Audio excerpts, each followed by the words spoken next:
morning. I, Dr. Sheila Kumari Gupta. Today I am going to give a lecture on the topic relationship between marginal and total utility. अर्थात सीमांत उपयोगिता और कुल उपयोगिता के बीच के संबंध का हम अध्ययन करेंगे। प्रीवियस क्लास में हम लोग कार्डिनल यूटिलिटी एनालिसिस देख चुके हैं। तो मैं आज के क्लास शुरू करने से पहले प्रीवियस क्लास का कुछ टॉपिक रिपीट करना चाहूंगी।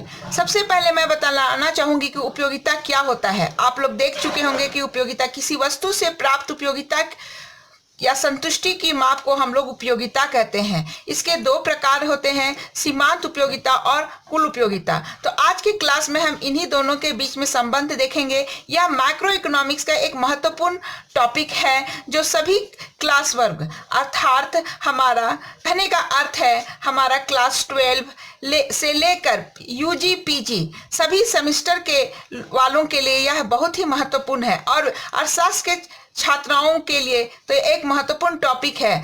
इस टॉपिक में से किसी भी कॉम्पिटिटिव एग्जाम में भी क्वेश्चन पूछता है। तो हम marginal utility and total utility के संबंध को आज हम अध्ययन करेंगे। प्रीवियस क्लास में हम लोग देख चुके हैं कि मार्जिनल यूटिलिटी क्या होता है। Marginal utility is equal to TUN minus TUN minus 1 and total utility is equal to summation MU, और इसे हम ऐसे भी लिख सकते हैं TU is equal to MU 1 plus MU 2 dash dash dash. और इस फॉर्मूला को हम ऐसे भी लिख सकते हैं delta TU by delta Q, अर्थात टोटल यूटिलिटी में जो चेंज हो रहा है और जो उपभोग की जो इकाई है या यूनिट में जो चेंज हो रहा है उसके माप को हम लोग मार्जिनल यूटिलिटी कहते हैं। तो मार्जिनल यूटिलिटी कैसे है, हम परिभाषा के रूप में एक अतिरिक्त इकाई के उपभोग से प्राप्त सीमांत उपयोगिता को क्या कहते हैं, सीमांत उपयोगिता कहते हैं। तो ये हमारा हो गया। जैसे जैसे हम इकाई का अधिक उपयोग कर रहे हैं हमारी सीमांत उपयोगिता क्या हो रही है, घटते जा रही है।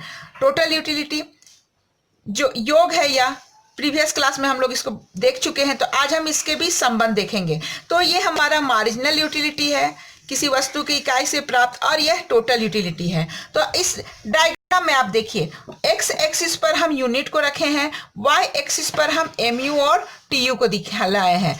MU अर्थात मार्जिनल यूटिलिटी और TU टोटल यूटिलिटी को दिखलाता है।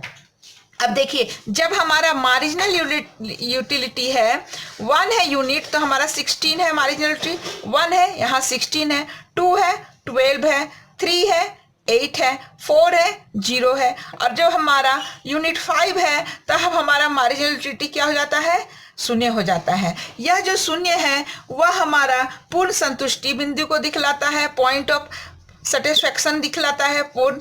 और इसके बाद हम जैसे कर रहे हैं तो हमारा क्या हो जाता है, ऋणात्मक चला जाता है। जैसे 6 है, देखिए -6 हो गया, 6 में चले जाते हैं फिर -6 चला गया। तो हमारा ये जो है 3 प्रकार के होते हैं। प्रीवियस क्लास में हम लोग देख चुके हैं कि MU 3 प्रकार के होते हैं, एक पॉजिटिव, एक शून्य और एक नेगेटिव। तो ये पूर्ण संतुष्टि के पहले वाला पॉजिटिव है, इसके बाद वाला हमारा क्या हो गया, ऋणात्मक सीमांत उपयोगिता है। अब हम टोटल यूटिलिटी देखते हैं। कर्व हम लोग कैसे बनाए हैं, 1 है तो टोटल यूटिलिटी क्या है, 16 है, 2 है तो 28 है, 2 है तो 28 है। कहने का अर्थ है कि ये 16 प्लस 12 किए हैं तो हमारा क्या हो गया, 28 हो गया। यहाँ पर उसको प्लॉट किए हैं। फिर हमारा 36 है, 3 है तो 36 है। ये 36 हमारा कैसे आया है, 16 plus 12 plus 8 is equal to 36। इसी तरह 4 है तो हमारा क्या है, 14 है। फिर हमारा 5 है तो 14 है, एंड 6 है तो 36 है। 6 है तो 36 है क्योंकि 40 माइनस 6 किए तो हमारा 36 आ गया। तो इस तरह हमारा ये डायग्राम बनता है। इस डायग्राम को देखने से हमारे 3 महत्वपूर्ण संबंध दिखलाई देते हैं। देखेंगे कि हमारा जो सीमांत उपयोगिता है प्रारंभ से ही घट रहा है, फिर वह घटकर एक बिंदु पर शून्य हो जा रहा है, और फिर वह ऋणात्मक में चला जा रहा है। और कुल उपयोगिता है एक प्रारंभ में बढ़ती हुई दर से बढ़ रहा है, फिर वह एक स्थिर हो जा रहा है, यहाँ से यहाँ स्थिर हो जा रहा है। देखिए 40 क्या है, कांस्टेंट है, स्थिर है। उसके बाद हमारा क्या हो जा रहा है, घट जा रहा है। तो इस डायग्राम से या हम इन दोनों के बीच तीन महत्वपूर्ण संबंध को पाते हैं।